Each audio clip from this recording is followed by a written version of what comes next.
Bonjour Sylvie. Bonjour Gaëtan, merci pour l'invitation. Eh bien, avec grand plaisir, comment vas-tu? Super, Bon, super. Il fait pas très beau pour faire du vélo en ce moment, mais la marche, ça va. ouais. Est-ce que tu me vois bien et est-ce que tu m'entends bien? Je t'entends bien. Bon, mais c'est parfait, on va pouvoir commencer alors. Bon, je vois que les premières personnes se connectent, donc on démarre. Bonjour à tous et bonjour à toutes. Vous êtes bien sur la chaîne Cyclo Voyage avec Gaëtan. C'est la chaîne où, vous savez, le dimanche soir, on reçoit des voyageurs qui nous partagent leurs expériences de voyage, à vélo ou pas d'ailleurs. La semaine dernière, on était avec Jean-Baptiste, Jean Biscuit, qui était en train de traverser l'Afrique à vélo. Si vous n'avez pas vu la vidéo, je vous mettrai le lien pour que vous puissiez aller la voir. Pour la petite info, il est bien arrivé à Mexico puisqu'il a changé de continent. Donc tout va bien pour lui. Aujourd'hui, on reçoit Sylvie. Alors comment dire? Je suis très heureux, ça se voit sur mon visage, et je suis très honoré aussi de la recevoir. Pourquoi? Parce que Sylvie, c'est tout simplement la référence lorsqu'il s'agit de chemin de Compostelle. Pour preuve, son dernier voyage, en fait, Sylvie, cet été en juin, elle débarque avec son vélo sur le tarmac de l'aéroport de Faro, au sud du Portugal. Là, en fait, elle part sans plan, sans billet retour. Elle se laisse guider tout simplement au gré des chemins de Compostelle et des voies Eurovélo. Sur la voie romaine qui passe près de Mérida, en Espagne, une intuition la pousse à prendre le chemin de Rome qu'on appelle la Via Francigena. Alors, ça a été une aventure très difficile, beaucoup plus que ce qu'elle avait imaginé, qui l'amènera à dépasser toutes ses limites, à découvrir des zones d'ombre, mais aussi sa lumière. En 2 mois et demi, Sylvie et son vélo Brice vont parcourir et traverser cette frontière et vont traverser également des chaînes de montagnes comme les Pyrénées, mais aussi les Alpes. Sylvie va dormir notamment en bivouac quasiment chaque nuit et va découvrir comme ça la liberté et la joie. Alors aujourd'hui, Sylvie, je suis vraiment très heureux de t'accueillir parmi nous. Merci, moi aussi c'est la joie. Bon, alors on va parler de joie pour la première question de cette interview. Pour les gens qui nous suivent, n'hésitez pas à marquer les questions que vous avez envie de poser à Sylvie dans le fil des commentaires. Ça s'affiche, je note tout ça et à la fin, on prendra quelques instants, le temps qu'il faudra pour y répondre. Alors Sylvie, on parlait de joie. Tout simplement, d'où te vient cette joie de parcourir les chemins de Compostelle? Donc j'ai commencé les chemins en 2008 au décès de mon papa. Mon papa était un champion de parapente et il est décédé au lac d'Annecy. Bon, de façon assez subite, donc tu vas me dire c'est pas très drôle comme histoire, mais il se fait qu'en même temps ma maman avait un très grave cancer qui a guéri. Alors c'est une histoire qui se raconte pas en 3 minutes, mais voilà, je vous fais le résumé quand même. Et du coup, moi je suis vraiment partie pour dire merci. Quelque part dire merci à mon papa parce que je me suis dit tiens il a peut-être fait un peu du négociation là-haut, je sais pas quoi, mais en tout cas les deux choses m'avaient tellement bouleversée en 20 jours de temps Ouais. que voilà j'ai pris le chemin et c'est vrai que j'étais vraiment dans la gratitude et dans la joie jusqu'à mon arrivée à Compostelle. D'abord c'était pour dire merci, mais c'était aussi juste une expérience incroyable. Voilà, je m'imaginais pas vivre ça à ce moment-là de ma vie et expérimenter cette liberté, expérimenter toutes les choses que j'apprenais au fur et à mesure de ce chemin, dépasser mes peurs, à découvrir des nouveaux paysages, à faire des rencontres qui étaient toujours fantastiques, expérimenter les synchronicités. Bah oui, allez, un petit peu creuser du côté de ce que je croyais, comment je vivais ça. Enfin, c'était juste magique, quoi. Oui, vraiment. Et du coup, alors, quand tu es parti pour la première fois sur ce chemin, tu es parti d'où? Parce que tu habites en Belgique. Oui. Tu es parti de chez toi? Alors, ce qui est fou, c'est que je l'ignorais, mais il y a un chemin qui passe dans mon village avec des coquilles. Et le jour où j'ai appris la guérison de ma maman, je suis allée directement dans une librairie et j'ai acheté les topo guides depuis Puy-en-Velay jusque Saint-Jean-Pied-de-Port, parce que pour moi, c'était comme les Français, hein, c'était le chemin. Oui. Et ce soir-là, en allant chercher ma fille chez sa nounou, je me suis garée au même endroit que d'habitude, à l'abbaye de Marche-les-Dames. Et là, devant ma voiture, il y avait une coquille sur un poteau, quoi. Et donc, je me suis dit, mais c'est pas possible, c'est quoi? Et donc, je crois que je l'avais jamais vu avant, mais puis j'ai vu les chemins de Saint-Jacques de Compostelle. C'est les coquilles qu'on a en Belgique, des coquilles bleues et jaunes. Ouais. Et donc le lendemain, je me suis dit, il faut que je sache ce que c'est parce que j'avais rien trouvé sur Internet à l'époque. Et ce qui m'a donné après l'idée de faire un blog. Ouais, Et ben, donc j'ai suivi la coquille dès le lendemain, quoi. Donc voilà, début septembre 2008, j'étais sur le chemin entre Marche-les-Dames et Namur. Ça fait une quinzaine de kilomètres. Et je suis arrivée à la librairie et je leur ai dit, mais c'est quoi que vous m'avez vendu là? Puis ils m'ont dit, mais madame, bien sûr, il y a des chemins en Belgique. Il y a un chemin qui part d'Aix-la-Chapelle et puis il va jusque Namur. Puis il fait Namur-Vézelay, c'est 600 kilomètres. Puis je me suis dit, mais je vais jamais faire 600 kilomètres, c'est impossible. Enfin bon, allez, donnez-le-moi quand même. Et puis voilà, je m'y suis mis par petits bouts, hein, tu vois, en rentrant chez moi le soir. Et puis quand je suis arrivée aux deux frontières, en amont et en aval de chez moi, je me suis dit, bon allez, cette fois il faut que j'y aille. Et puis je me suis mise en route, voilà, en France, vers Vézelay d'abord, et puis voilà, jusque Saint-Jacques. d'accord. Bon, la première fois, donc, c'était par Vézeur. C'est marrant ce que tu dis parce que moi, le premier, il y a quelque temps, je n'imaginais pas non plus qu'il y avait des chemins comme ça de Compostelle en dehors de la France. Pour moi, comme tu disais, hein, c'était le Puy jusqu'à Santiago et puis tout le reste, bon, ben, c'est pas que ça n'existait pas, mais je n'en avais pas connaissance. C'est marrant parce qu'au final, ce que j'ai posé comme question dans la semaine, je leur disais, il y a forcément un chemin qui passe près de chez vous. Et en fait, oui, il y en a partout en Europe. C'est assez incroyable. Mais Oui. Une année, c'est- je suis partie de Cracovie, tu vois, en Pologne, parce que j'avais une carte des chemins européens. Bon, c'était ouais, peut-être pas la meilleure idée que j'ai eue de tous mes voyages, mais ouais, il y a des chemins en Pologne, il y a des chemins dans les pays baltes, il y a des chemins au Danemark, il y a des chemins en Allemagne, plein, plein, plein. Enfin, c'est ouais, il incroyable, y en quoi. a vraiment partout. Ouais, il y en a vraiment partout. Mais alors, sur ce chemin qui est si particulier, on parle de la magie du chemin. Qu'est-ce qu'on y trouve sur ce chemin?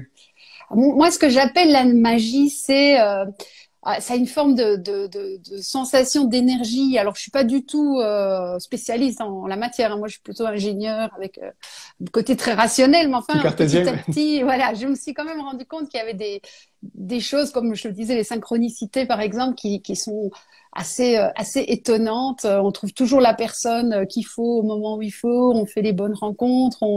On trouve l'abri qu'il faut. Et en fait, ce que j'ai appris, c'est au plus tu lâches prise, au plus tu acceptes tout, au plus tu reçois des cadeaux incroyables. Alors si tu veux et que tu demandes, tu reçois, mais si tu demandes plus et que tu acceptes tout, Oui, c'est juste fou, quoi. Alors c'est un peu ça que j'appelle la magie du chemin. C'est peut-être quelque chose en lien avec le lâcher prise, avec l'instant présent. Mais il y a aussi dans le sol, dans les veines de la terre, comme dit Vincenot, il y a quelque chose. Donc les chemins anciens n'ont pas été tracés par hasard. Une colline comme Vézelay, pour ceux qui ont déjà été, un endroit comme le Puy-en-Velay, c'est juste un lieu incroyable. Donc là, alors moi j'appelle ça magie pour pas choquer les cathos trop, tu vois, carré, mais c'est de l'énergie, quoi. C'est juste ce qui nous connecte avec le sacré qui est là.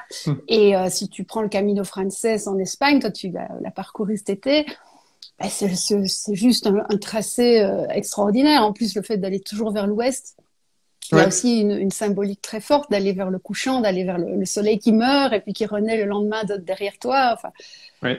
voilà. Donc il y a ce chemin-là et puis il y a celui du Mont Saint-Michel aussi qui est magique aussi à mon avis. Mais voilà, il y a quelques chemins qui ont vraiment une magie. Ouais. Ce chemin du Mont-Saint-Michel, je vois qu'il t'a marqué. Il est magique en quel sens? Mais c'est aussi un ancien chemin celte, donc comme Saint-Jacques, hein, qui était Ouais, un chemin qui. Alors, certains auteurs disent qu'il allait carrément de Strasbourg, du Mont-Saint-Odile, jusqu'au Finistère, tu vois, ouais, en suivant toujours le même méridien, mais tout droit, tout droit, tout droit vers l'ouest. Et c'est vrai qu'on y retrouve quand même un nombre de mégalithes et de sites sacrés anciens, et puis des monastères, etc. Mais assez impressionnant. Et ils sont tous sur une ligne droite, dont la cathédrale de Chartres, quoi. Donc d'accord. il y a aussi là des chemins à réouvrir, à redécouvrir, qui sont un peu perdus dans la mémoire, mais ils sont là. Ouais. D'accord. Tout à l'heure, Sylvie, tu parlais, quand tu étais sur les chemins, de cette sensation de lâcher prise pour arriver à profiter du moment présent. Alors, c'est quelque chose qui revient beaucoup lorsque je discutais sur le chemin cet été, parce que je me percevais, et moi le premier d'ailleurs, que les gens aimaient planifier, ils aimaient prévoir. Alors, ça les rassurait certainement, Mais pour autant, quel est ton avis? Est-ce que tu penses qu'on peut faire le chemin en tout prévoyant ou au contraire en ne rien prévoyant? Je sais que toi, tu Moi, es je suis plutôt du sur. genre à prendre le sac et à partir. Mon record, c'est quand même à 18 heures, je me dis je vais aller sur le chemin et le lendemain à 6 heures du matin, j'étais dans Tu, l'avion. tu y étais, Donc, ouais. Bon, toi, t'es déjà dans une catégorie plus extrême. Mais donc du coup, est-ce que tu comprends les gens qui peuvent partir comme ça en ayant voilà, le besoin de prévoir pour se rassurer et qui, peut-être au fur et à mesure du chemin, vont essayer de lâcher prise pour en profiter? ah, tu sais, moi, ma grande valeur, c'est la liberté. Donc, moi, je pense quand même que quand on a planifié, on s'est enfermé aussi dans les cases de son tableau Excel. Après, c'est chouette quand on n'est pas encore parti, on a envie de rêver au chemin. Donc, c'est tout à fait légitime d'aller regarder les cartes, rêver, etc. Mais c'est sûr que si tu réserves un hébergement le soir, tu te coupes de toute la providence, de toutes les rencontres. Tu vas quand même déjà te projeter dans ton arrivée le soir plutôt que d'être dans le Ouais. moment. Donc, tu vas peut-être passer à côté de gens qui vont t'inviter, d'un lieu qui est vraiment propice à méditer, tu vois. Donc oui, bon, c'est clair que moi, d'abord, je suis très mauvaise moi pour planifier, mais je reconnais que dans mes tout premiers chemins, je perdais énormément de temps à essayer de trouver des hébergements à l'avance, de téléphoner, regarder dans les bouquins, tout ça. Et puis je me suis rendu compte que j'avais perdu 2 heures de ma journée à faire ça et que c'était idiot en fait, et que les fois où j'avais rien, ben je trouvais toujours. Donc c'est Mm. avec l'expérience. C'est vrai qu'au début, mes peurs étaient plus fortes que mon lâcher prise, et j'avais aussi envie de m'assurer de quelque chose pour le Eh soir. oui. Mais si on peut dépasser ça, c'est juste dingue. C'est juste Ouais, du fabuleux. coup, quand tu ne prévois pas, en quelque sorte, tu te forces comment dire, à provoquer la rencontre qui va venir t'aider ou régler le problème, quoi. En fait, si t'as pas prévu, bah, soit tu demandes hein, à l'univers, au ciel, à tout ce qu'on veut, et tu reçois, ou bien tu vas encore plus loin et tu dis, bah, tout sera bien. Et alors là, tu reçois des trucs, mais juste des bivouacs magiques, des gens qui t'invitent, des lieux de baignade incroyables quand t'as trop chaud. Enfin, tout vient, quoi. Mais c'est vraiment, je sais pas l'expliquer. C'est pour ça que je parle aussi de la magie, parce que je l'ai expérimenté là cet été en Suisse, où j'ai dit, oh, bon, on va faire un petit défi là, enfin défi non, une expérience. La Suisse sans argent et sans téléphone. Donc vraiment, total lâcher prise. Et au début, j'essayais quand même encore un peu de contrôler. Donc, je demandais aux gens, est-ce que je peux dormir dans votre jardin, tu vois? Et puis, bon, bah oui, ils me laissaient dormir, mais il se passait rien. Bien sûr, ils m'offraient pas à manger ou quoi. Et puis, petit à petit, au plus je lâchais, et Ouais. au plus je recevais mais des trucs de fou. Tu vois, j'avais dit, avant de rentrer en Suisse, je me dis, oh, ce serait marrant de rencontrer Mike Horn, tu vois. Ah oui. Le dernier jour, je croise Mike Horn devant sa maison. Voilà. Ah oui, alors ça, c'était juste incroyable, quoi. Voilà. Raconte-nous un petit peu Ah cette oui, rencontre parce juste que comme c'est ça, voilà. improbable, quoi. Je passe devant une maison dans les vignes au-dessus du lac de Lausanne là, et puis je vois un gars avec une casquette, et puis bon, moi je m'arrête souvent, et puis bah, pour rire je m'arrête et je dis ah bonjour monsieur, vous appelleriez pas Mike Horn? Et puis il me dit ah ouais c'est moi. Ah ouais, C'est oui, on a parlé, c'était chouette vraiment, ah ouais, très c'est très belle personne. improbable, mais incroyable, ouais, Ah mais en comme plus ça. il y a rien devant sa maison, donc il est sorti au moment où je passais. Pourquoi la Via Francigena passe devant sa maison? Voilà, moi en plus d'habitude je prends par en bas parce que là les vignes franchement j'en bavais, c'était super dur, alors qu'en bas il y avait une belle route toute plate le long du lac. Mais j'étais là dans ces vignes en train de me dire mais qu'est-ce que je fous ici? Pourquoi j'ai pris par en haut? C'est nul. Et puis paf, la rencontre quoi. C'est Magnifique. c'est incroyable, en fait. Alors, je m'attendais pas à ça, mais c'est vrai que le long de ce chemin, alors, je suis passé par la Voie du Puy puis le Camino Frances, et en fait, j'ai trouvé tout le long de ce chemin comme une forme de bienveillance. Alors, à la fois entre pèlerins, mais aussi avec les personnes que je croisais. Alors, ça peut être des habitants ou n'importe. Et en fait, j'ai l'impression que dès que on disait, ben oui, je marche sur le chemin de Compostelle, et les gens nous disaient de suite, ah ben, vous n'avez pas besoin d'eau, vous avez besoin de ça, c'est assez marrant, comme j'ai l'impression que ce chemin, il facilite les rapports entre les gens. Probablement, oui. Oui, oui. Tu n'es pas juste un vagabond, là, tu as un Ouais. statut. Et moi, j'ai vraiment tissé des liens avec des personnes du chemin.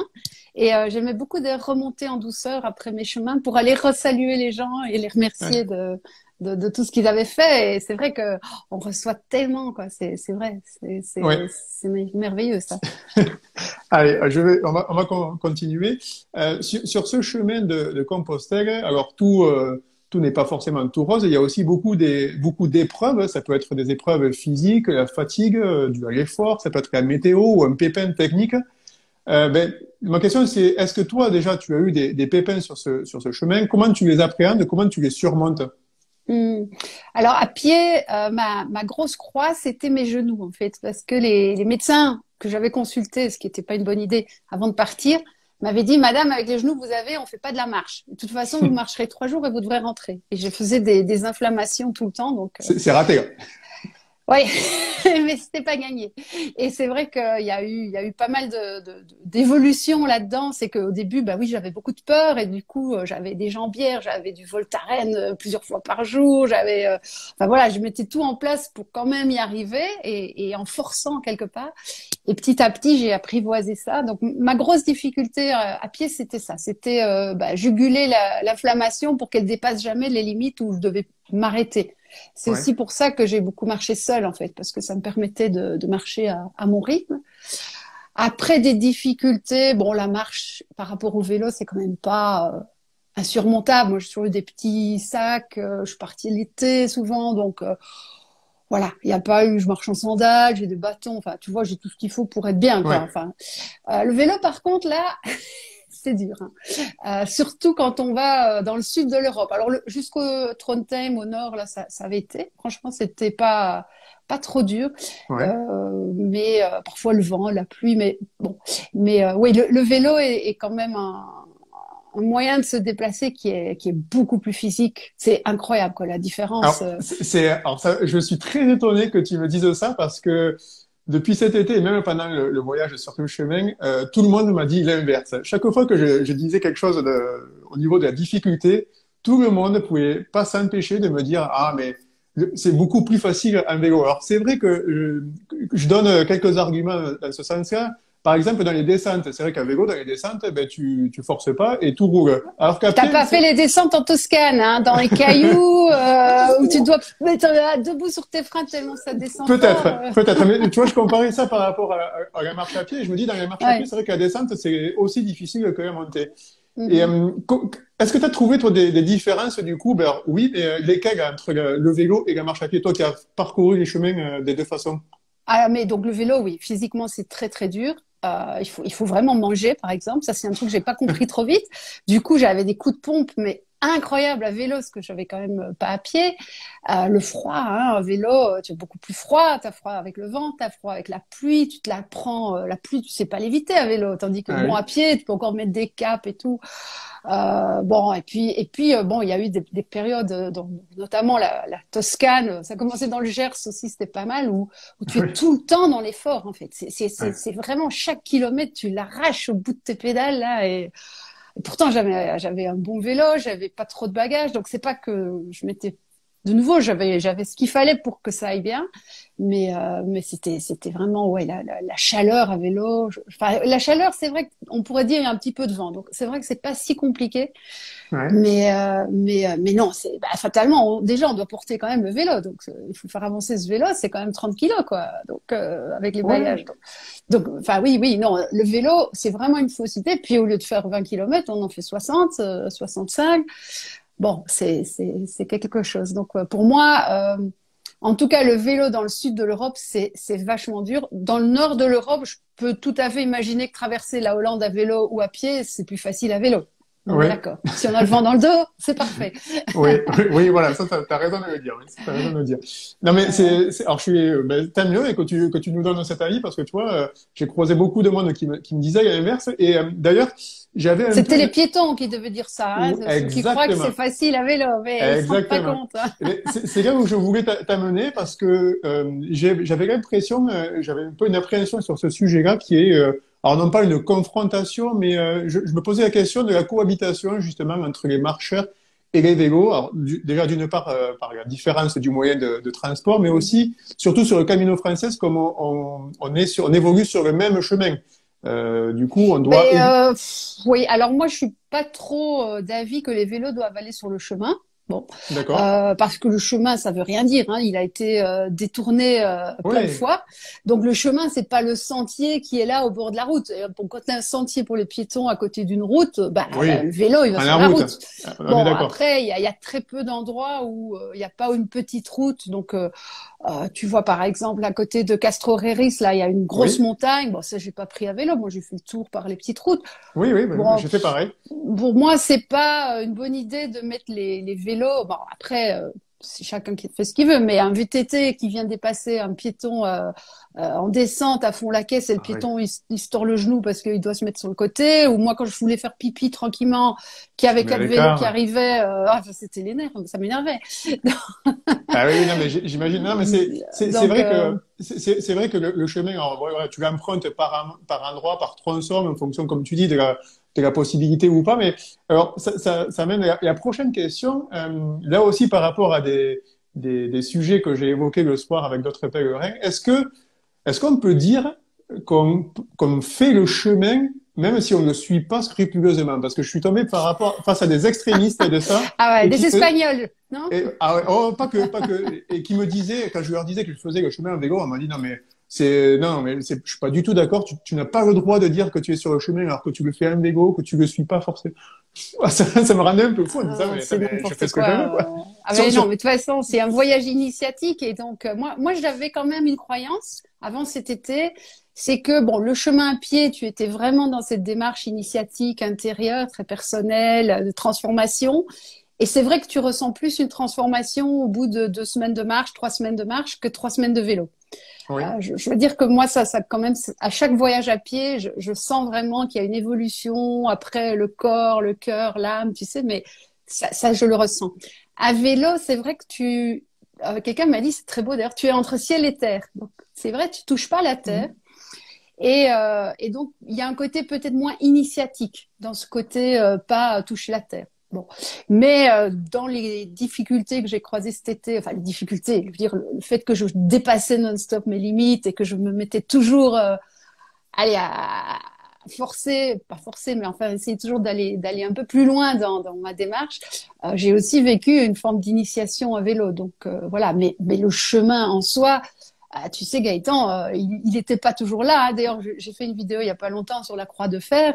oui, La j'ai vraie vu croix ça, de oui. fer, elle Mhm. est à 3-4 kilomètres au milieu des bois. Le chemin, il passait pas au bord de la route, là où il y a la petite croix, là. Non, non, il y a Non, un truc immense qui ressemble à un terril du Nord, là, et qui est l'ancienne croix de fer. Alors, celui qui croit qu'il fait le vrai chemin, il est à côté de la plaque, hein. non, Le mais c'est vrai pour ça. chemin. Moi, je te dis, franchement, moi, ça me faisait plus rire qu'autre chose parce que je me disais, non, mais de toute façon, si le chemin part à gauche et que j'ai envie d'aller à droite, je fais bien Ah ce ben, que j'ai envie. attends, vive les variantes, vive la variante. Bon, c'est clair. Et puis même, ce qui m'a fait sourire, c'est, je crois, au col de Roncevaux, où en fait, si on veut dire le vrai chemin, c'est la voie des vélos. En fait, c'est pas celle des piétons, puisqu'on passe dans la vallée. Je pense que le pèlerin, Bien à sûr. l'époque, il va plutôt avoir tendance à prendre la facilité plutôt que, que d'aller se compliquer les choses. Mais bien sûr, Val Carlos, le Val de Charlemagne. Alors, tu vas me dire, la vallée, c'est quand même le plus historique, hein, on est bien sûr bien d'accord. Voilà. Ouais, non, il faut se méfier de ces croyances. C'est complètement, voilà, on ne sait pas en fait. Il y a eu plein de choses. Et avant Saint-Jacques, il y avait encore plein de choses qu'on ne connaît pas ou qu'on peut parfois effleurer comme ça parce que tout d'un coup on tombe face à une pierre et que on a envie de s'asseoir dessus et c'est fascinant. C'est ça le chemin. Mais Tout à fait. après, voilà, celui qui s'est pas assis sur la pierre, il a pas raté son chemin, hein. Non, mais c'est ça. Tu vois, moi, pour te dire, mon parcours, je l'ai fait en me mettant des étapes, qu'on va dire, communes avec les pèlerins, des villages, des points symboliques. Et puis ensuite, entre les points, ben, je les reliais un peu ben, à ma guise, hein, soit par le chemin, soit par la route, un petit peu Mm. comme j'en avais envie. Bon, tu vois, le temps passe, les gens nous rejoignent. Si vous avez des questions à poser à Sylvie, n'hésitez pas à les mettre dans les commentaires. On les voit, ça s'affiche, je note tout ça et on les posera tout à l'heure. Le temps passe, le temps passe. Alors, Sylvie, comme moi, tu pars souvent, même chaque fois seule.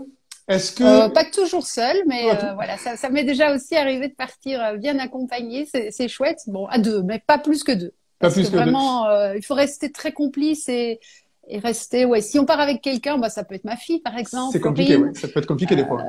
Mais si c'est avec quelqu'un, avec plus qu'une personne, là, ça devient difficile, quoi. Ouais. Du coup, est-ce que quand tu voyages seul, est-ce que tu ressens cette solitude ou est-ce que du coup, des fois, tu as parcouru des tronçons en groupe? Et ce que je voulais, ce vers quoi je voulais t'amener, c'était le fait de, quand tu es en groupe, est-ce que du coup, c'est pas aussi une façon de se rassurer? Est-ce que c'est pas difficile si tu veux quitter ce groupe?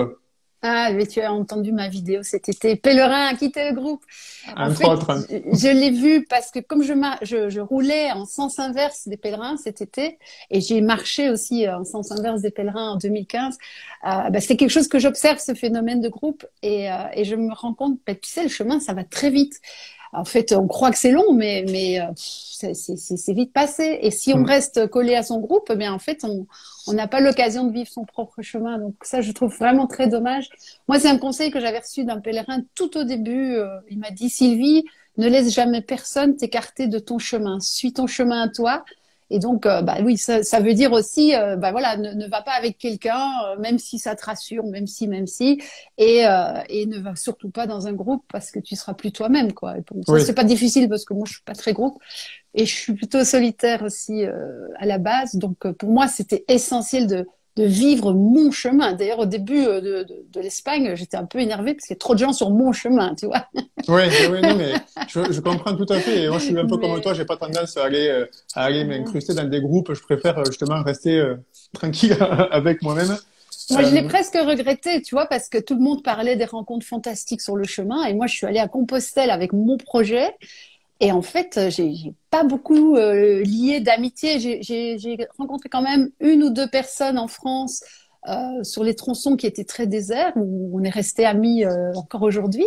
ouais, Mais en Espagne, pour le Camino, en fait, j'ai fait aucune rencontre que j'ai gardée par après. Et quand je suis d'accord. arrivée à Compostelle, je me suis dit, je suis passée à côté de quelque chose quand même là. Bon, j'avais déjà appris à être plus ouverte, plus tolérante. C'était déjà un beau chemin. Et c'est pour ça que j'ai eu envie de marcher dans l'autre sens et de faire des câlins, des free hugs à tous les Oui, j'ai pèlerins. vu. C'était une façon de dire non, non, mais je suis quand même pas un ours, quoi. Et en plus, je parle plein de langues, donc j'avais l'occasion de rencontrer plein de gens.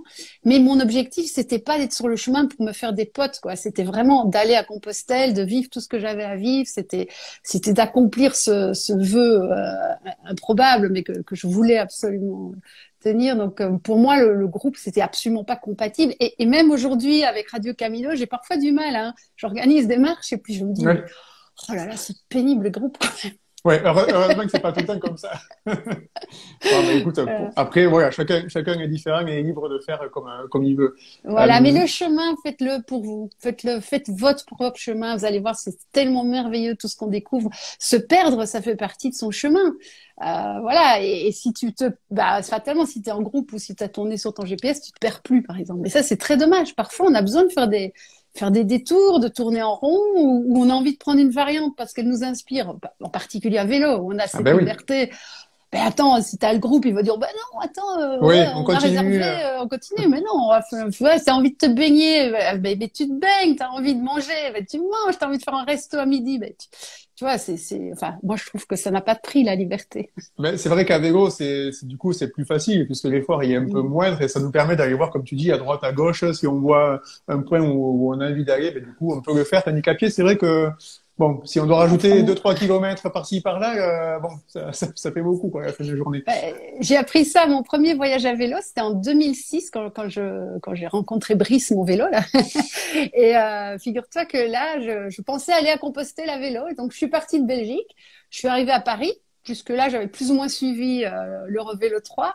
Et puis à Paris, j'ai vu qu'il y avait, alors j'hésitais Chartres ou Orléans. Je dis, bon, Chartres, déjà, c'est plus tout à fait le chemin. Et puis à Chartres, j'ai vu qu'il y avait un chemin pour le Mont-Saint-Michel. Je dis, oh ouais, Allez, Mont-Saint-Michel, moi, ouais, c'est bah, Michel. cool, allez, on y va. Et puis du coup, je me suis retrouvée en Mayenne et en fait, j'ai fait tellement de détours et de variantes que je suis jamais arrivée à Compostelle. Mais j'ai fait le tour de France et je me suis retrouvée à Barcelone. Donc tu vois. Wow. Ah ouais, oui, t'as fait des sacrés détours, hein, ouais. Donc mes premières expériences à vélo, c'est bon, un jour, il faut quand même que tu gardes ton cap parce que sinon tu vas partir dans tous les sens. T'as bien raison d'en profiter. Tu vois, il y a Ah, Stéphane dans le fil des commentaires. Alors, il me marque une question que je m'étais notée aussi et qui revient souvent parce qu'on associe forcément le chemin de Compostelle à la religion. Mais est-ce qu'on peut parcourir ce chemin sans être croyant ou sans être pratiquant? Est-ce qu'on en retire quand même des choses? je crois qu'on est tous un peu croyants quelque part. En tout cas, le chemin, ça te donne tellement de petits signes que tu vas croire. Mais après, tu crois en ce que tu veux. Si tu crois dans la terre-mère, si tu crois dans l'énergie du sol, si tu crois dans... Enfin, ici, j'espère qu'on n'est pas écouté par de nouveau les tradis, mais moi, pour moi, croire, c'est croire dans l'amour universel. Et ça, on va le rencontrer sur le chemin de Compostelle, je pense. Tu en as parlé toi-même. Donc, après, est-ce que tu es obligé d'avoir une petite croix autour du cou et de faire des chapelets? Ben non, évidemment. Voilà. Alors, je trouve en France, un truc qui est pas mal quand même, et ça c'est très différent de l'Espagne, l'Église en France, en tout cas sur le chemin du Puy, a fait beaucoup d'efforts pour garder les chapelles ouvertes. Et une chapelle, c'est quelque part un lieu universel ouvert à tous où tu peux charger ton portable, tu peux t'abriter de la pluie, mais tu peux lire des textes parfois, tu peux prendre un temps dans un lieu qui est pas là par hasard non plus, parce que vraiment des belles chapelles. Et ça, je dirais chapeau, parce que ils ont su faire en sorte qu'au moins le pèlerin ait des repères. Tu vois, je pense quand même que c'est important de se dire, il y a ces repères qui sont ces chapelles, qui sont parfois des croix, qui sont. Mais moi, je te dis, je kiffe autant les pierres celtiques que les sources miraculeuses, que les églises, quoi. Pour moi, c'est la même chose. T'as raison, tu vois, parce que quand je suis passé à Conques, je suis allé dormir à l'abbatiale de Conques et là, les frères prémontrés de l'abbaye nous ont fait une sorte de, pas de cours, mais d'explication, mais en vulgarisant, mais de façon très bien. Et tu vois, ils ont vraiment expliqué pourquoi ils étaient là, qu'est-ce qu'ils faisaient, et ça, en nous disant, mais croyant, pas croyant, mais en tout cas, voilà, je t'explique ce qu'on fait, et ensuite, tu fais ton chemin comme tu veux. Donc, tu vois, oui, on n'a pas besoin forcément d'être pratiquant pour faire ce chemin. Moi, j'ai vécu une très belle expérience en novembre à Saragoune, dans la Meseta. Oui. Et pareil, chez les pères maristes. Alors, je savais pas ce que c'était les maristes, mais apparemment, c'est un charisme comme Marie. Et moi, j'étais pas bien. J'avais besoin qu'on me prenne un peu dans les bras comme une mère prend un enfant dans ses bras, tu vois. Eh bien, leur charisme, c'est vraiment ça. C'est l'accueil avec un grand A. Et j'ai trouvé ça génial. Et bien entendu, sans aucune contrainte par rapport, tu viens pas à la messe, tu viens pas au pot du pèlerin. Enfin, en plus, ils faisaient un pot du pèlerin, tu te rends compte, c'était génial. Ouais. Mais par contre, il y avait des partages, il y avait une écoute, c'était un repas en commun où tu amenais, au lieu de contribuer financièrement, tu amenais un morceau du repas. J'ai trouvé ça extra. Et voilà, là, c'était vraiment l'accueil avec la dimension que eux mettaient dans leur foi, mais qui transparaissait vraiment dans les actes, quoi. Et c'était beau, vraiment. On est en train de traverser une période assez particulière avec ce contexte sanitaire. Comment on voyage sur le chemin en temps de Covid? Est-ce que c'est plus compliqué? Est-ce qu'il y a des choses particulières, toi, que tu peux nous dire ou nous donner des conseils à ce sujet-là? Alors moi, je suis partie en vélo cet été de Faro parce que je voulais renouer avec la liberté. Donc clairement, j'ai pas bien vécu le confinement et je me suis dit Faro, c'est le bout de l'Europe. Et là, une fois que je serai sur mon vélo, il y a plus rien qui existe. Je passerai les frontières. Je vais passer 7 ou 8 frontières sans papier, bien sûr. Tu ne dois pas mettre le masque parce que tu fais du sport, donc il suffit que tu pousses ton vélo. Et c'est bon. Donc c'est bon. Donc pour moi, c'était aussi mon petit symbole de liberté. J'avais d'ailleurs un petit drapeau blanc que j'avais à côté, sur mon vélo pour un peu dire, voilà, moi, ce vélo, c'est une façon de renouer avec la liberté. La marche aussi, bien sûr, mais là, le vélo, ça te donne aussi l'amplitude de traverser l'Europe en 3 mois, donc c'est. Et t'as rencontré des difficultés à cause de ce contexte sanitaire? Je sais pas, des endroits où tu voulais aller, où tu n'as pas pu aller, ou des choses qui n'étaient pas ouvertes? La France, fatalement. Alors, quand je suis sortie d'Espagne, je suis rentrée en France, il n'y avait pas encore le super pass, là. Donc, là, voilà.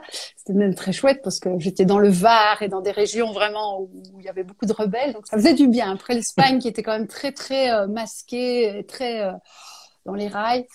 Après, oui, il y a eu le pass le dernier jour où j'étais en Italie, et puis je suis repassée en France après la Suisse où il y avait, ça avait changé quand même. Le contexte était différent. Et puis on s'adapte, quoi. Tu vois, tu peux pas boire un verre, c'est rien. Tu fais ton café avec ton petit gaz. Voilà, c'est comme ça, c'est comme ça. Après, moi, je fais mes choix et je les assume, donc je veux pas. voilà. Tu t'adaptes. Et Voilà, puis il tu y a t'adaptes. des gens super sympas qui ferment les yeux aussi. Oui, oui, oui. Voilà. Oui, oui, oui. Bon, c'est sûr que les premières fois, bah voilà, ce que vous vivez en France, c'est pas drôle, hein, parce que la blessure de rejet là, c'est violent quand même. Parce que, enfin, maintenant on a ramassé ça en Belgique aussi, donc voilà. Ouais, En Espagne, au Portugal, il n'y a pas de passe. Allez-y, profitez-en. ouais. C'est encore les pays d'Europe où on est le plus libre. Il y a uniquement les auberges municipales en Galice, donc les albergues de l'État, hein, toutes Ouais. les autres, qui demandent le pass, mais pas les autres auberges. Donc, quel que soit Alors, tous les. alors, enfin, c'est étonnant. Si tu le dis, je te crois, moi, tu vois, cet Ouais. été, ça dépend peut-être de la période Non, non, aussi. c'est récent, Ouais, c'est tout d'accord. Parce que récent. moi, j'ai jamais, alors, en fait, on m'avait dit, tu verras, en Espagne, c'est affreux, il faut montrer comment dire, le truc du vaccin quand tu rentres dans les auberges, hein. En fait, Non, non, non. je l'ai pas sorti une seule Il y fois. en a, non, non, c'est donc le truc des auberges en Galice, ça doit être de mi-octobre, je pense. Donc D'accord. C'est tout récent. ouais, et c'est uniquement les municipales en Galice, donc c'est tout. Après, Ouais. tu vas ailleurs et puis voilà. Et Oui, puis, ailleurs, c'est juste des, comment dire, des capacités qui sont diminuées par rapport au temps voilà, normal. oui, tu as plus de place dans les dortoirs, donc ça peut être un avantage. Bien que moi, je vais jamais dans Oui. les dortoirs, donc Mais voilà. alors d'ailleurs, alors c'est trop facile comme transition. On va parler des hébergements, puisqu'on sait tous que du coup sur le chemin de Compostelle, on peut dormir en auberge, c'est-à-dire partager la nuitée avec d'autres pèlerins. Mais est-ce que tu peux nous dire un petit peu les différents modes d'hébergement qui existent et toi aussi celui que tu pratiques, parce qu'il est un petit peu particulier. Oui, bah, du coup, j'ai pas beaucoup de références. Moi, j'étais dans une auberge à Pamplonne où il y avait, je sais plus, 150 personnes. Et quand il y a un GSM qui sonne à l'autre bout du dortoir, parce que c'était une ancienne église, bah, tu l'entends. Et puis, bah, il y a des gens qui font du boucan le soir et puis tu as ceux qui partent le matin. Donc, moi, ça me rendait dingue. Donc, je dis, c'est terminé. Donc, à Pamplonne, ça a été ma seule expérience. Donc, je n'ai pas beaucoup de, je peux D'accord. pas parler des auberges. Sauf que bon, oui, voilà, s'il pleut en hiver, je vais pas non plus faire la fine bouche. Dans les villes, bah, ça m'arrive de prendre une chambre ou un hôtel, bien sûr, mais sinon, bah, dès que possible, le bivouac, bien sûr, c'est ça aussi le plaisir, c'est que tu peux marcher jusque 22, 23 heures et surtout en été, bah, les journées sont très longues en Ouais. Espagne puisqu'on est plus à l'ouest. Et puis tu dors où t'arrives et c'est génial. En plus, c'est bien vu. Les gens, ils sont hyper sympas. Ils t'indiquent les aires de pique-nique où tu peux te mettre. Sans tente en été, avec une tente à la mi-saison quand même, parce qu'il y a Ouais. de la rosée et tout. Ben voilà. Pour moi, c'est le grand luxe, quoi. En fait, je pourrais même pas imaginer dormir autrement, quoi. Mais c'est bien que que tu démystifies ça un peu en Espagne, parce qu'on entend souvent que la pratique du bivouac, enfin, du camping sauvage, si on reste plusieurs nuits, c'est quelque chose qui est interdit, qui est surveillé, contrôlé. Mhm. Toi, du coup, tu n'as pas spécialement de souci à trouver un endroit pour te poser et y passer la nuit. Oui, le camping sauvage, c'est sûr que ça, c'est pas bien vu, Ouais, hein, si tu ça de nulle part. Mais bon, bien sûr. ça se comprend. Mais poser ton Maintenant, le sac de couchage bivouac, c'est une nuit. après le coucher du soleil et tu pars. Bon, moi, je pars pas avant le lever du soleil parce que je me lève plutôt tard, mais voilà, je pars dès que je suis réveillée, quoi. Je remballe et je m'en vais et puis je bois mon café et puis voilà, je prends le temps de me réveiller après, mais et ça, il y a aucun souci quand tu es dans des lieux publics qui sont des aires de repos, par exemple. Tu vois, Ouais. des aires de pique-nique, devant les chapelles. Voilà, il y a plein d'endroits magiques, quoi. Bon, là, du coup, tu profites à fond de l'endroit dans lequel tu es, quoi. Tu es en contact direct avec la nature, avec les éléments. Moi, je dis toujours mon cœur contre la terre, quoi. C'est pas moi qui l'ai dit, c'est un auteur que j'aime bien, mais c'est vraiment ça. Tu es en contact avec le chemin toute la journée, surtout quand tu marches, t'es à pied, t'es vraiment connecté. Après, tu vas pas aller te déconnecter le soir. Enfin, pour moi, c'est logique, c'est la suite, quoi. Tu dors sur le chemin, tu manges sur le chemin, tu te laves sur le chemin, tu fais ta lessive sur le chemin, Oui. tu es en chemin, quoi. Tu vis sur le chemin. Voilà, c'est l'expérience complète, quoi. Et moi, ça me fait de la peine d'aller dans une douche quand il y a des belles rivières, quand il y a des lavoirs, parce que je trouve ça bien plus chouette d'aller dans une rivière, quoi. Moi, je prends pas de douche, je prends des bains.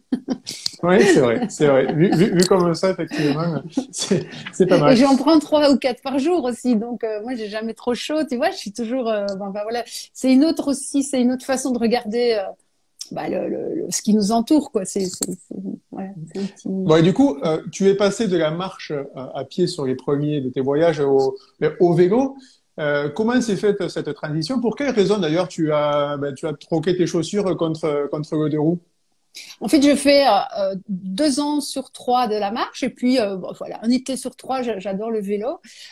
C'est après mon retour de Compostelle où je voulais savoir, mais c'est quoi finalement? Est-ce que Compostelle à vélo, c'est chouette aussi. Et ma première conclusion, ça a été que quand même ça va trop vite et qu'on n'est pas assez connecté, tu vois, pour vraiment le chemin de Compostelle, je parle. Hein. Ouais. Après, les voyages à vélo que j'ai fait, ça a été magique puisque mon premier grand voyage, ça a été d'aller à À Trondheim, au Trondheim. nord de la Norvège, là, Trondheim, ouais, où en fait à Namur, à côté de chez moi, il y a 2 chemins Eurovélo de pèlerinage qui se croisent. Il y a l'Eurovélo 5 qui fait Canterbury-Rome et Ouais. l'Eurovélo 3 qui fait Compostelle-Trondheim.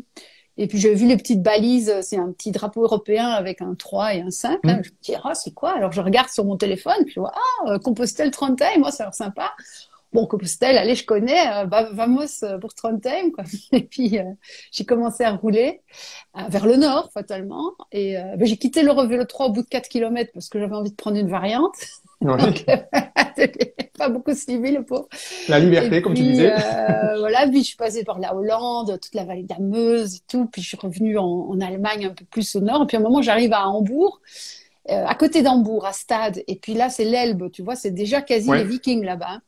Et puis je me dis, il faudrait quand même que j'achète une carte parce que bon, sur un GSM, vite vu, mais je vais même pas regarder combien de kilomètres ça faisait. Oh, puis j'ai réalisé que la carte, en fait, elle faisait 2 mètres, où j'étais tout en bas. Je devais encore faire tout le nord de l'Allemagne, tout le Danemark, toute la Suède et toute la Norvège. Et c'était là tout en haut, tout en haut.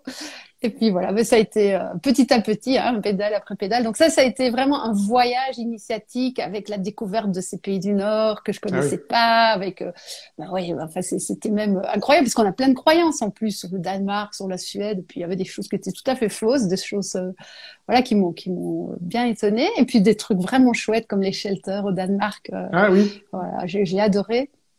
Et du coup là j'ai même pu faire l'aller-retour. Donc c'était vraiment un voyage Bah, tant qu'à super. faire. Ah bah oui, tant qu'à faire, je vais pas revenir en avion. Hein.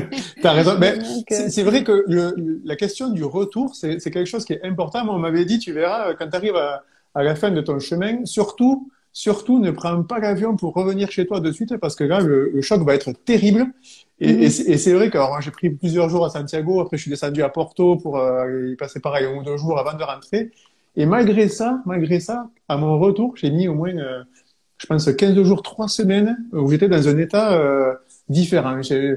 Tout allait trop vite, tout était, comment dire, c'était trop rapide. oui, Comment, oui, tout à comment fait. tu gères, toi, le retour comme ça après un voyage Alors à vélo, initiatique? je m'arrange pour faire l'aller-retour en fait. Maintenant, ça c'est clair que voilà, une fois ici, j'étais maligne, tu vois, je suis allée à Faro en avion. Comme ça, j'avais Ouais, plus qu'à rentrer. Après, je savais pas que j'allais passer par Rome pour rentrer en Belgique, mais voilà, ça s'est mis. Donc pour moi, c'était clair que j'allais pas reprendre un moyen de transport compliqué pour rentrer ou s'il faut un bout de train quoi, mais pas ouais, plus. Sinon, bon, j'ai appris quand même à gérer, mais je te cache pas que le retour de ce voyage de 3 mois là, ça a été très dur quand même. Du coup, voilà, je suis repartie faire une petite piqûre de rappel en octobre-novembre à pied. j'ai vu ça, oui, j'ai vu ça. Ouais, ouais, ouais, ouais. Mais sinon, le retour, oui, le plus lentement possible, mais fatalement, quand on a des congés limités, ce qui est quand même, et moi, je suis indépendante, hein, je suis Ouais. mon propre patron, donc je me suis donné congé tout l'été. Mais si on n'a pas le choix, c'est sûr qu'on va d'abord privilégier l'aller, et puis on reviendra un peu plus vite parce que voilà, on ne veut pas perdre des jours sur le chemin. Ouais. Voilà, le Finistère, ça aide quand même à appréhender le retour. Le fait d'arriver dans un lieu comme ça peut être Saint-Jacques, comme ça peut être Vézelay, et puis de se donner encore 4-5 jours de marche pour Ouais. vraiment, tu vois, préparer ce retour, ça c'est déjà une façon de rendre le choc moins difficile, parce que là on sait qu'on est sur le retour, sur la pente descendante en tout cas. Ouais. Donc là on médite plus sur comment je rentre, qu'est-ce que je rapporte, qu'est-ce que j'ai appris. Donc ça c'est une Oui, c'est façon... vrai. Et puis quand tu vas au Cap Finitaire, je me suis aperçu que du coup, tu quittais un peu Santiago avec toute cette foule, tout ce bruit. Et du coup, Mhm. tu te retrouves pour une dernière fois, des derniers moments, voilà, tout seul, dans la nature, au calme. Donc oui, comme tu dis, c'est une bonne façon de clôturer ce voyage. Tout à fait. Écoute, on va passer aux questions des spectateurs puisqu'ils en ont quand même pas mal. Ah, chouette, merci. Ah. Alors, la première question qu'on va te poser, Sylvie, c'était une question que j'ai postée cette semaine, un sondage, et je ne sais pas si tu as la réponse. C'était de savoir combien de kilomètres tu as parcouru ou tu penses avoir parcouru sur les chemins de Compostelle. Ah oui, parce que tu as fait un sondage aussi, connais-tu Sylvie? Et j'ai eu le malheur de répondre oui, et tu m'as dit, ah, mais tu as de la chance de te connaître. C'est ça, c'est ça. J'ai adoré. Alors, je sais que pour aller à Saint-Jacques, j'avais calculé que j'ai mis 4500 kilomètres, alors que ça fait moins de 3000. Donc, voilà. Mais j'ai fait tellement de détours, tellement de variantes. Je suis arrivée à Pamplonne, je suis repartie de Genève pour recommencer le chemin en France. Enfin, bref, j'ai un peu, ouais, j'ai fait beaucoup de détours pour arriver. Donc là, c'est vrai que pour aller à Compostelle, j'ai mis presque 9 mois Ouais. au lieu de 3 et 4500 kilomètres, ce qui est quand même le double de ce qu'on pourrait imaginer. Après, j'ai arrêté le compte parce que tu vois, Oui, t'as été partout.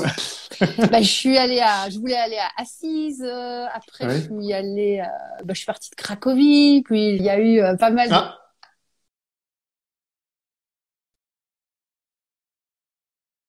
salut Voilà, Sylvie. Gaëtan. Allô, allô. Oui, Oui, je suis je t'ai là. perdu, mais ah oui, ça y est, je t'ai retrouvé. Voilà. Bon, je t'ai Donc retrouvé. les Du coup, tu nous disais kilomètres, ouais, que bon, bon, tu connais pas le chiffre. c'est pas important, non, non. Même à Non, vélo, tu vois, mon compteur est tombé en panne en plein milieu là, et bon, c'est pas grave, quoi. non, ça c'est même un mal pour année parce qu'au moins comme ça, t'es plus esclave du compteur. Exactement. Ah oui, oui, complètement. Laurent te posait la question, quelle est la voie, on va dire, que tu as le plus appréciée sur les différents chemins de Compostelle? Alors, c'est toujours souvent c'est le premier chemin qu'on aime le plus. Ça, Ouais, c'est classique. Donc moi, il y a un lieu que j'adore, c'est Vézelay. Et arriver à Vézelay a été quand même une expérience très très très forte pour moi parce qu'il y a les mêmes symboliques qu'à Compostelle. Il y a le Montjoie. Tu vas te laver dans le pré des pèlerins comme il y a avant Compostelle. Tu arrives. Enfin, c'est vraiment fantastique. Si je dois en choisir un, c'est le Camino Frances. Alors, il est pas beau, mais il est vraiment initiatique. mm, Enfin, il n'est pas beau en hiver, par exemple. Quand je l'ai repassé là au mois de novembre, je me suis dit, enfin, mais quoi? Et puis, en fait, il est magique à pied.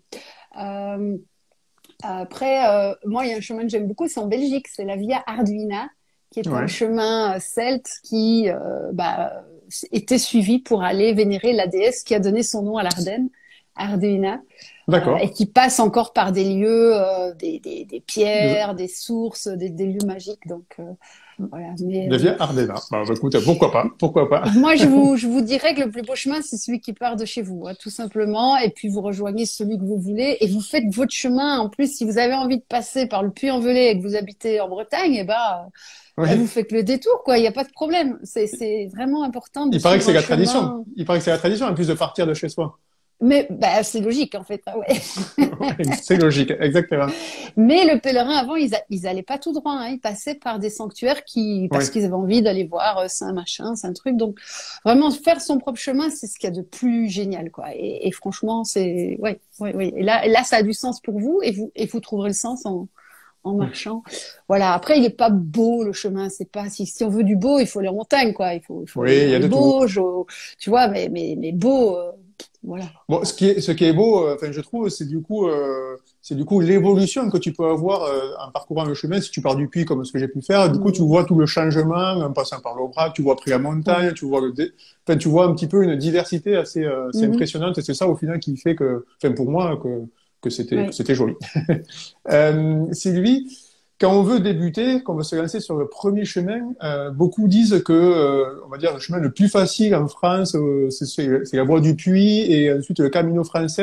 Est-ce que c'est un peu ton avis par rapport, je sais pas, peut-être à la facilité de trouver un hébergement ou Ah oui, c'est ça que tu appelles facile. dans ce sens-là, est-ce que parce qu'il y en a beaucoup qui se posent la question de la peur par rapport à trouver où dormir ou trouver où manger, ça a l'air peut-être mieux équipé dans ces côtés-là, non? Alors, moi, j'ai mon expérience, je suis partie de Belgique où il y a rien. Il y a pas d'hébergement, il y a pas d'accueil, il y a rien qui est Ouais, organisé. Donc, au début, c'est la débrouille. Jusque Vézelay, c'est la débrouille, quoi. Parfois, tu as des ouais. mairies en France, parce que c'est un peu mieux en France qu'en Belgique. Et pour moi, c'était le plus fabuleux, en fait, parce que là, j'ai tout de suite appris à dépasser mes peurs.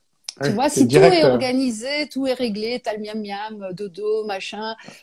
Ben, il est où en fait ta mise à nu? Elle est où ta petite prise de risque? C'est où que tu sors de ta zone de confort? Alors, un pèlerinage ou un chemin avec un grand C, c'est ça, en fait, c'est sortir de sa zone de confort, tu Ben oui, vois. oui.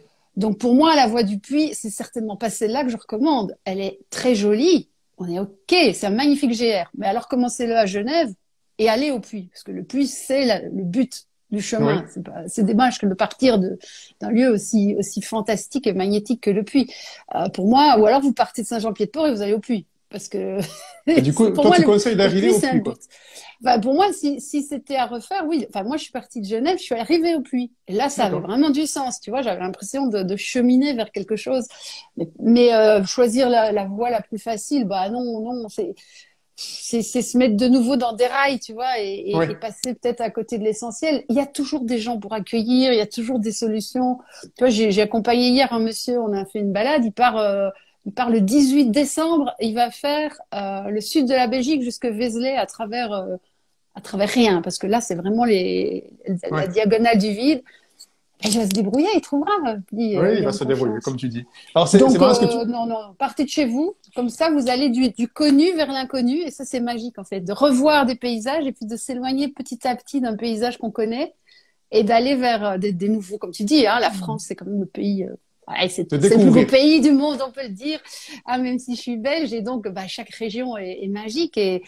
Et voilà, et on n'est pas obligé absolument de passer par l'Aubrac. Il y a de tellement belles régions en France, partout, partout. Oui. Chacun est libre de faire comme il veut. La L'essentiel, important, Bourgogne, c'est de découvrir, c'est quoi. génial. Le Limousin, la Creuse, bah, le Sud-Ouest évidemment. Bon, voilà. Donc voilà. Non, non, mais surtout faites votre chemin à vous et pas en fonction des hébergements. Non, ce serait Ouais. trop dommage, quoi. Ben, c'est assez sympa de dire ça. Il y a Camille. Camille, c'était une voyageuse à vélo qu'on a reçue il y a quelques temps qui voyage avec un vélo couché. Alors, elle, sa question, c'était par rapport à la préparation avant de se lancer dans une marche comme ça, aussi longue. Est-ce que ben, tu as fait, toi, une préparation particulière, un entraînement ou quelque chose de spécial? Je dis toujours, je suis partie avec la chaise de mon bureau imprimée dans mon derrière parce que j'ai bossé sur un ordinateur jusqu'à la Ouais. dernière minute et puis j'ai fermé l'ordinateur et je suis partie. Donc, non, je n'ai aucun entraînement, j'avoue. Par contre, je démarre doucement. Donc, je fais pas tout de suite des 30 kilomètres, quoi. Je vais faire des étapes de 15, 20, tu vois, je vais apprivoiser un peu, Tu habitues ton corps à cet effort? voilà, mais pour moi, l'entraînement, c'est quand je pars, quoi. C'est quand je suis sur le chemin. Je n'ai pas, oui, bon, comme tout le monde, mais je veux dire, je fais pas de sport et j'aime pas marcher, donc. Non, mais c'est ça, parce qu'il y en a beaucoup qui se disent, je sais pas, oh, je suis vieux, je suis gros, j'ai mal à une jambe, je vais pas me lancer, mais au final, ben, chacun, il va à son rythme, Exactement, et puis il y a pas de, exactement. tout le monde va Voilà. à la même destination. Ce qui est important, c'est ça, Ah oui, oui, c'est le oui. chemin, quoi, c'est pas la destination, quoi. Avec mes genoux, moi, j'ai dû vraiment apprendre à oublier la performance. Et c'était dur, hein, parce que j'étais quelqu'un qui était toujours dans la performance, la meilleure, la compétition, dans mon travail, par exemple. Et là, bah, vu que j'avais des genoux de petite mémé, il fallait juste que j'aille très doucement. Donc, j'ai désappris la performance. C'était excellent pour moi. Ouais, ça m'a beaucoup appris, en fait. Du Tu vois, coup, il y a une personne qui te demande dans le fil des commentaires comment tu sens que c'est le bon moment pour partir. Je pense qu'elle veut dire par là, est-ce que, avant de partir, il y a un cheminement, on va dire, intellectuel pour se préparer à se lancer? alors oui, parce que enfin là, l'année où je suis partie suite au décès de mon papa, je venais de lancer ma boîte, j'avais un bébé de 10 mois que j'allaitais, Ah oui. j'avais deux enfants en plus, donc ça faisait le troisième, et enfin bref, c'était vraiment pas le bon moment, si on veut regarder ma vie, comment elle était. Et puis finalement, là, je crois que j'ai juste demandé que ça se fasse, et il y a une date qui m'est venue, c'était le 1er juillet. Ouais. Et pendant tout l'hiver, les choses se sont petit à petit mises en place. Oui, en fait, quand j'ai arrêté de lutter et de chercher des solutions, elles sont venues toutes seules. Il y a quelqu'un qui m'a dit, bah, si tu allaites, tu prends un tire-lait et quand tu reviendras, tu auras toujours du lait. Et voilà. Enfin, tu vois, des bêtes choses comme ça. J'étais en train d'imaginer de prendre mon bébé sur un âne avec 36 trucs. Et donc, le bon moment, oui, oui, ça viendra. De toute façon, quand on a ce besoin de partir sur le chemin, les choses vont se mettre Oui, d'office. elles se font, comme tu dis, naturellement. Voilà. On se force pas à partir comme ça, sinon c'est pas une bonne démarche déjà à la base, quoi. Mhm. Ce qu'il faut, c'est se libérer assez de temps pour pouvoir Mm. vraiment rentrer dans le chemin et ne pas avoir des contraintes de date trop serrées, pour pouvoir vraiment se dire, ah, moi, j'ai le temps infini devant moi. Il est jamais infini.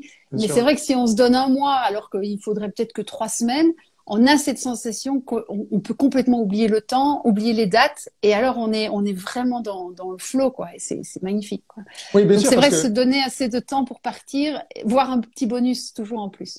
t'as raison, parce qu'en fait, pour certains, on est, comment dire, il y en a qui se sentent obligés, si tu veux, d'aller forcément au bout, mais à la limite, on peut parcourir le chemin par tronçon, en fonction Oui, des. bien sûr.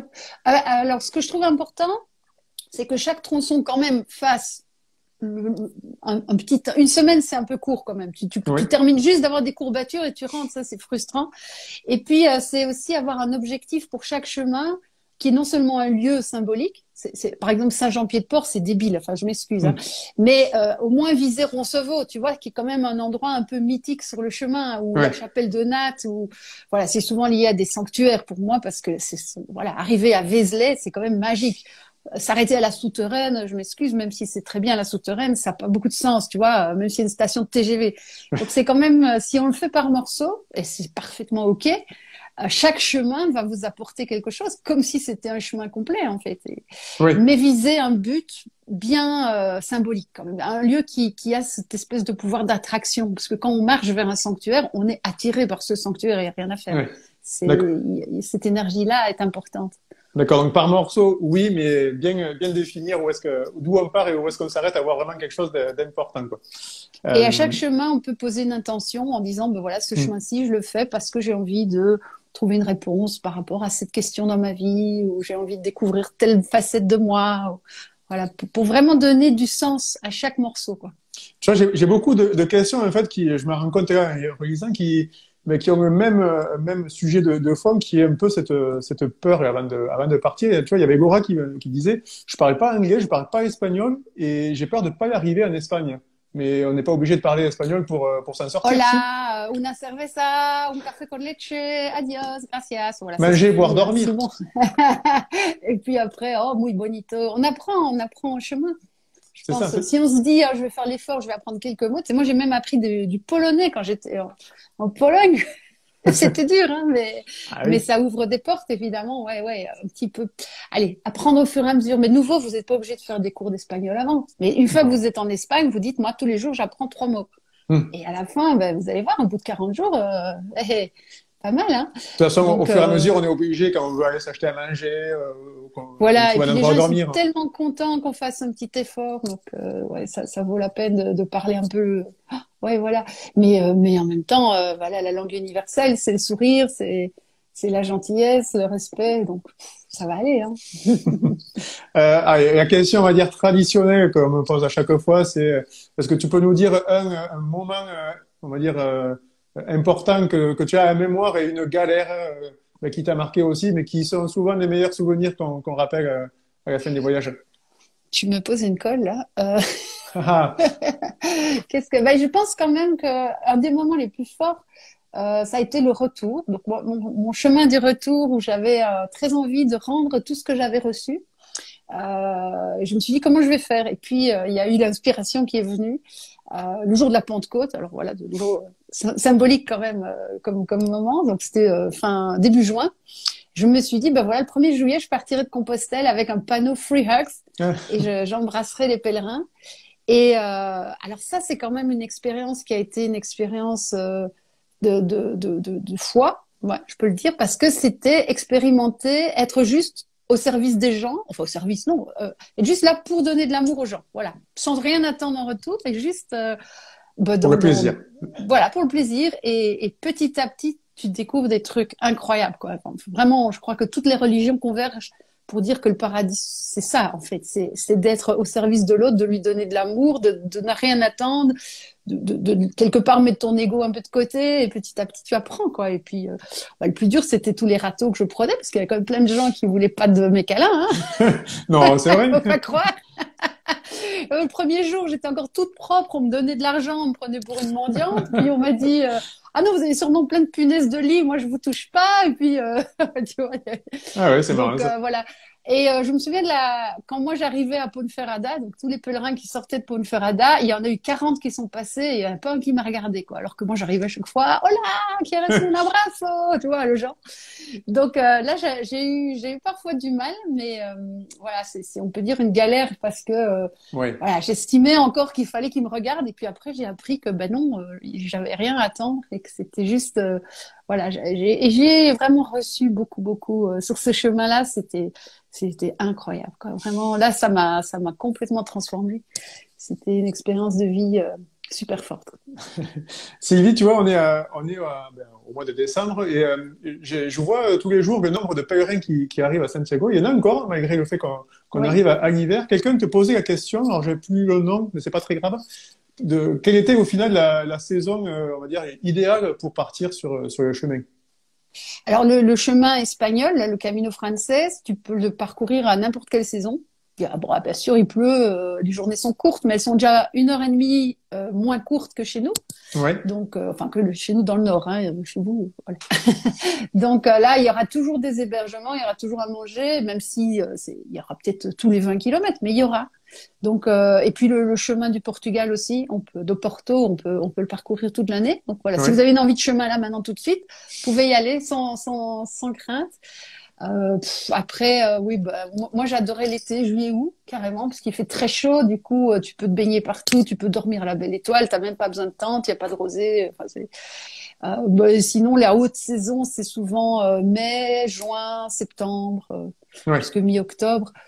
Mais je dis bon, voilà, il y a pas de saison. À part, bon, bien sûr, si tu passes l'Aubrac, bon là Oui, ah c'est bah plus oui, là. compliqué. Mais les Pyrénées, par exemple, il y a pas de souci puisque tu peux toujours prendre par la vallée. Oui. Le Cebreiro, il y a le Camino de Invierno où il y a moyen de le contourner par la route de toute façon, même si on prend pas le sentier. Donc, quelle que Donc soit il y la a saison, tu arrives à te débrouiller si tu voilà. veux te Bon lancer, après quoi. c'est moins charmant parce que bah tout est les champs ils sont moissonnés, c'est un peu gris, c'est voilà. Et puis parfois bah, moi j'ai beaucoup de chance en Galice en novembre, j'ai eu grand bleu Ah oui, pendant presque 2 semaines, c'était juste extraordinaire, quoi. c'est pas Donc, normal. Il y a quelqu'un qui ça me pluie. moi, je l'avais jamais vu sous le soleil. Tu vois, les 2 étés où j'y étais, il faisait pas si beau. Et puis là, voilà, novembre en Galice, paf, il fait beau.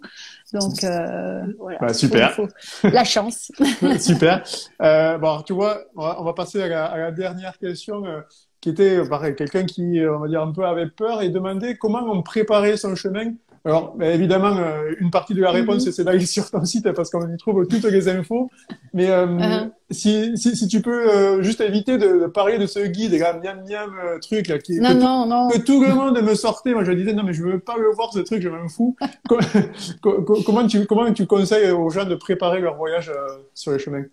Comment se préparer pour déjà arriver à traverser une partie de ces peurs? C'est très difficile. Moi-même, à chaque fois que je repars, j'ai peur, hein. Donc, j'ai toujours des peurs. Tu vois, Oui, la veille de partir à vélo à Faro, enfin la veille, les 2 semaines avant, j'étais juste malade de trouille. Je savais pas comment j'allais démonter, remonter mon le vélo. vélo, ouais. Enfin voilà, c'était du stress. Donc la peur, elle est tout à fait normale avant de partir. C'est parce que c'est quand même une expérience pas banal, on sait qu'on sera pas dans son confort, Oui, mais une fois qu'on est sur le chemin, bizarrement, il y a quand même, allez, 80% de cette peur qui s'en va déjà directement, quoi. Après, le reste, c'est des choses qu'on doit peut-être, enfin, que c'est intéressant de travailler, comme le lâcher prise par rapport au oui. logement. Ben, voilà, ça demande un peu d'expérience, mais si on essaye petit à petit, ben c'est des peurs qu'on n'a plus. J'ai eu peur aussi la première fois que j'ai dormi à la Belle Étoile, là, je Ah bah oui, l'avoue, hein. j'imagine, oui. La première fois, mais après, c'est passé. Donc voilà. Après, faut aller investir dans plein de matériel pour se combler sa peur. Moi, je suis pas trop pour. Je suis Hmm. plutôt pour la simplicité. Donc, à part un bon sac de couchage, un bon sac à dos, si on est à pied, et des bonnes sandales ou des bonnes chaussures, on n'a pas besoin d'investir beaucoup, quoi. Les vêtements, n'importe quel vêtement peut convenir, même en hiver. Hein. Franchement, moi, vraiment, j'ai pas de vêtements techniques, Ouais. aucun. Juste peut-être une chemise en mérinos, voilà, parce que Ah, ça sent mauvais. tu fais pas partie de ces marcheurs que j'ai croisés. Alors, je voulais en arrêter, qui ont des sacs, mais énormes, alors, je sais pas, ça doit faire 5 litres ou plus, qui débordent. Je me dis, ah non, mais ils doivent porter ça. Alors, je sais pas s'ils vont au bout, je sais pas qu'est-ce qu'ils peuvent mettre dedans. Je m'étais dit, il faut que j'en arrête un pour savoir. Et je l'ai pas fait, mais je me suis dit, ah, c'est pas possible, quoi. Ben, à l'inverse, moi, je suis toujours fascinée par ces cyclistes, les bikepackers, qui ont Ah oui. rien sur leur vélo. Alors Hmm. là, ça me fascine parce que moi, j'avais quand même mes deux bonnes sacoches, quoi. Et puis au-dessus, Ouais. mais je me dis, comment ils font pour avoir aussi peu, tu vois? Donc, on est La, toujours ques- le blaireau de quelqu'un, la comme on question dit. est dans les deux sens, quoi. Mais voilà, ne pas sombrer dans ce côté matériel, très cher et tout, parce que ça, je trouve quand même un petit défaut aussi, c'est que ça devient un commercial, alors que bon, on va Oui. quand même se reconnecter à la nature, c'est pas pour C'est justement pour voilà, éviter tout ça, ouais. si c'est possible d'apprendre la légèreté et justement à se dépouiller. Mais je dis bien, sauf un bon sac de couchage, puisque ça, c'est la liberté. C'est ce Ouais. qui permet de dormir où on veut, partout. Demander un garage, demander un Porsche, donc voilà. Et puis les peurs, mais oui, elles sont normales. C'est pas grave en fait. On va les dépasser. Si en plus on se confronte à soi-même, ça va être beaucoup plus facile qu'on imagine en fait. Bon. Allez, tribune libre, Sylvie. Voilà. Tu nous dis ce que tu veux. Si tu as envie de donner un message, de donner envie aux gens de partir, dis-nous ce que tu Ah là veux. là, ah c'est chouette ça. Ben oui, bien sûr. Il n'y a pas de sujet, c'est toi qui choisis. Qu'est-ce que j'ai envie de vous dire? Ben moi, en fait, ce que j'ai un peu réfléchi ces derniers temps, avec notamment ma chaîne YouTube, je sais pas si tes abonnés la connaissent, Radio Camino, moi j'ai envie de donner de la joie. En fait, j'ai envie de partager la joie que j'ai trouvée sur le chemin, parce que le chemin m'a donné beaucoup de joie, mais aussi la joie ben voilà, de tisser des liens, voilà, de découvrir d'autres formes de consommation. Donc voilà, c'est vrai que je vais vous parler encore peut-être du chemin, mais aussi de plein d'autres choses, parce que pour moi ce qui est important, c'est de rester en lien et d'être dans cette joie tous ensemble. Le chemin, le voyage à vélo, c'est sûr que c'est des moyens merveilleux de se reconnecter à la planète, d'aller lentement, de faire la connaissance des autres peuples. Les Eurovélos, pour moi, c'est un projet magnifique, même Ah si oui. jamais je suis pas vraiment l'itinéraire, mais ne fût-ce que l'idée que les Européens puissent mieux se connaître en voyageant à vélo, c'est tellement fantastique, quoi. Et puis après, bah ouais, découvrez la joie de cette liberté. En vélo, c'est impressionnant la distance qu'on peut parcourir en quelques semaines. Ah oui. On est au bout de l'Europe, c'est fou. À pied, c'est incroyable ce qu'on parcourt comme chemin en soi. Donc c'est génial aussi. Moi, j'aime les deux. J'ai vraiment envie de dire, essayez, lancez-vous. Voilà, vous prenez pas la tête. Allez chez le mécano avec votre vieux vélo, faites-le réviser, mettez des sacoches et partez, quoi. Et lancez-vous à l'aventure. À Écoute, l'aventure et on apprend au fur et à mesure. Et puis si on a oublié des trucs, on les trouvera au bord du chemin. Il y a toujours le chemin, il donne toujours tout ce dont tu as besoin. Donc voilà, pas il faut d'inquiétude de ce vraiment, côté-là. Oui, t'as bien voilà. raison. Comment on te suit, Sylvie? T'as un blog, t'as un site, t'as une chaîne YouTube. On te retrouve où et comment? Alors, tout s'appelle Radio Camino. Ça, c'est facile. Pour la petite histoire, Radio Camino, c'est les pèlerins qui allaient dans un sens, qui parlaient aux pèlerins qui allaient dans l'autre sens et ils s'échangeaient les filons, les potins et tout ça. Il y en a un devant, enfin, Radio Camino. La chaîne YouTube, elle est assez active pour le moment. Il y a un Ouais. blog aussi, radiocamino.net. Et puis bon, sur Instagram, j'aime bien publier les coquilles. Alors tout ce que je publie, c'est du jour même. Donc c'est en Belgique l'hiver, quand je suis là, c'est quand je voyage. Voilà, j'aime bien publier des coquilles quand j'en trouve, des D'accord. chemins. Donc, Et ben voilà, vous êtes vraiment les bienvenus. Voilà, je donc, réponds à toutes les Radio Camino. questions. Radio Radio Camino. Camino, partout. Vous retrouverez Sylvie. En tout cas, Alors en merci. Belgique, il y a des pots du pèlerin. Hein, dès Ouais. que voilà, enfin, je suis en train de trouver des subterfuges pour pas devoir demander le pass aux gens qui viennent, pour que tout le monde soit bienvenu. Ouais. Donc je vais faire des pots dans les bois. Enfin voilà, on va trouver des moyens de se retrouver aussi autour de différentes activités en Belgique. Pour ceux qui ont envie de faire un premier pas sur le chemin, bienvenue aussi, puisque voilà, c'est mon plaisir en fait d'aider les gens à dépasser leur petite appréhension du départ et les mettre sur le chemin. Donc, Eh bien, écoute, suivez ça c'est bien, il y a une c'est bien noté, newsletter Sylvie, aussi, que on peut ce soit sur s'abonner sur le YouTube. blog. Voilà. Voilà, que ce soit sur le blog, sur Facebook, sur YouTube, on a bien noté. Donc, Radio Camino, si vous voulez Voilà. être en contact avec Sylvie et tout ce qu'elle a de bien à nous dire. En tout cas, je te remercie vraiment d'avoir participé à la vidéo. Merci aussi à tous et à toutes de l'avoir suivi. Pour ceux qui l'ont prise en cours de route, pas de souci, ça va être en replay juste après sur Instagram. Et demain, normalement, si j'ai le temps, je vous mettrai ça sur YouTube. Donc, vous pouvez aller revoir tranquillement ça pendant les soirées froides d'hiver. Donc, vous pouvez en profiter. Encore un grand merci, Sylvie, et puis je te souhaite une bonne soirée. Merci à tous d'être venus. Merci à toi, Gaëtan. Avec plaisir. Au revoir à tous. Bonsoir. Salut. Ciao.